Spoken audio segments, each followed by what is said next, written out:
Alors, quels peuvent être les effets de la méthode? Sur quoi ça peut agir? Ben, par exemple, ça peut agir sur les deuils douloureux. Ça va aider à évacuer toute l'émotion qui n'a pas pu être digérée au moment de la perte. Il y a quelque temps, j'avais reçu Corinne, une femme de la cinquantaine, en plein doute par rapport à des deuils, des changements à faire dans sa vie et puis qui n'y arrivait pas. Eh ben, elle a pu ensuite, en quelques séances, faire face à la situation, commencer à changer, s'accomplir, se mettre à agir, non plus par rapport à ses peurs, mais par rapport à son cœur. Et ça, c'était vraiment chouette. Et puis, il y avait aussi Aline qui n'arrivait pas à faire le deuil de son papa. C'était une jeune femme qui était dans l'hyper-émotivité exacerbée depuis le décès du papa, et puis qui a pu retrouver un état beaucoup plus serein, et même ensuite avoir un bébé, ce qui n'arrivait pas depuis le choc de la perte de son papa. Et en fait, des jeunes femmes qui n'arrivaient pas à avoir un enfant, j'en ai vu pas mal ces dernières années, et qui sont tombées enceintes après que j'ai nettoyé les mémoires qui les empêchaient d'être mères, parfois seulement après une séance même, comme c'était le cas pour Julie, alors qu'elle essayait en vain depuis 2 ans. Alors, bien sûr, je ne dis pas que ça fonctionne à chaque fois. Il m'est arrivé d'aider certaines femmes, comme Catherine, qui voulait un enfant, à faire simplement le deuil de cette envie qui n'était pas juste pour elle, mais qui répondait à des attentes d'autres personnes autour d'elle. Et ça lui a permis de se rendre compte de ça et de faire elle-même le choix d'arrêter les traitements lourds et invasifs qu'elle subissait à même en rendre son corps malade.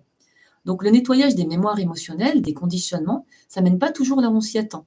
Et c'est pas moi qui choisis, ce sont les conditionnements que je libère qui permettent à la personne de se remettre dans l'axe le plus juste pour elle. Et c'est pas forcément celui d'avoir un nouvel enfant parfois. Donc, ça peut aider à atténuer des blessures de l'enfance, ça peut aider à la prise de décision, ça peut aider à renouer avec l'écoute de soi et avec les choix qu'on a envie de faire, dépasser l'infertilité, avoir un bébé par exemple. Ça peut libérer aussi des peurs, des phobies, des images traumatisantes. Par exemple, j'ai pu aider des sportifs, comme un champion de ski, qui finissait toujours à la 4e place et qui a enfin fait un podium après m'avoir vu parce qu'il avait des peurs de gagner qui l'empêchaient d'être au maximum. Alors qu'on sait qu'à ce niveau-là, c'est plus une question de physique ou même de technique parce qu'ils sont tous hyper forts, mais c'est une question de mental et donc de blocage, de croyances erronées qui s'est enregistrée. J'ai aussi aidé Mathieu, un compétiteur de VTT, qui se mettait à lui perdre ses moyens quand il était sur des terrains très dangereux, bloqué par la peur. Et ensuite, il a pu apprivoiser sa peur, la faire s'atténuer quand c'était nécessaire, mais aussi l'écouter quand le risque pris était trop grand, et puis accepter de ne pas faire ce qui était vraiment trop dangereux finalement, et arrêter de s'en vouloir. Dans les sportifs, j'ai aussi pu aider Coralie, une jeune gymnaste, à gérer ses peurs qui s'accumulaient et devenaient des phobies.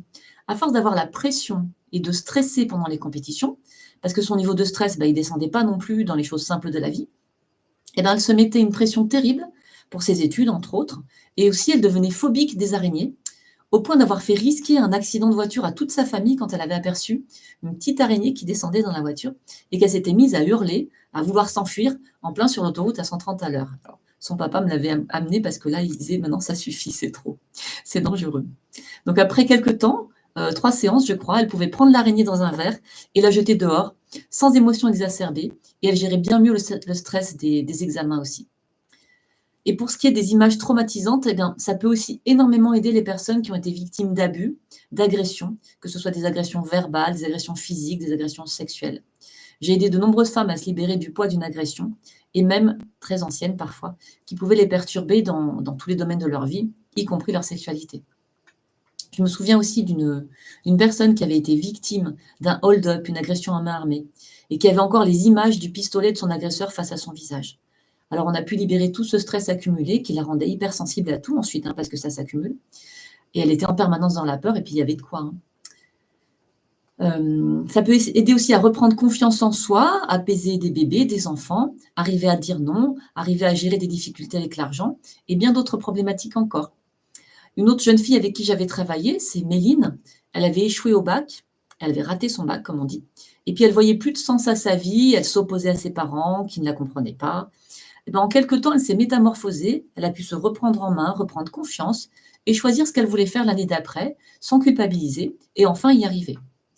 Et alors, des jeunes femmes qui n'avaient pas confiance en elles, qui se cherchaient après un burn-out, des femmes plus mûres qui voulaient reprendre les rênes de leur vie, s'affirmer, être enfin elles-mêmes, des jeunes hommes qui avaient peur de l'échec ou qui n'osaient pas se lancer, des hommes et des femmes plus mûrs qui voulaient retrouver un sens à leur vie et changer de carrière, ou bien des bébés, des tout petits enfants qui étaient terrorisés par un accouchement difficile, par un passage en couveuse, par un événement traumatique pour la maman pendant la grossesse, ou par une séparation à cause d'une maladie. Et tous les petits soucis de l'enfance, parfois, hein, les séparations, les deuils qui peuvent avoir été mal vécus, ben, toutes ces personnes, j'ai pu les aider. Des dames plus âgées qui ne se remettaient pas du décès de leur mari, ou bien des personnes en dépression qui étaient totalement coupées d'elles-mêmes, des personnes qui avaient subi des violences physiques ou verbales durant l'enfance et puis qui étaient tellement en insécurité qu'elles restaient en mode réaction et agressivité, ou bien en dépression. Des femmes qui ne savaient pas dire non, qui se chargeaient de trop de travail au bureau, écartelées entre leur vie de famille et leur travail. Des entrepreneurs qui avaient un problème avec l'argent ou qui ne savaient pas le gérer. Eh bien, toutes ces personnes que j'ai reçues et qui étaient dans ces nombreuses situations, ben, j'ai pu les aider à se transformer, non pas en faisant les choses à leur place, mais en les aidant à retrouver leur être profond, à prendre du recul et à agir plus facilement ensuite. Alors voilà à peu près sur quoi la méthode peut agir, entre autres, hein.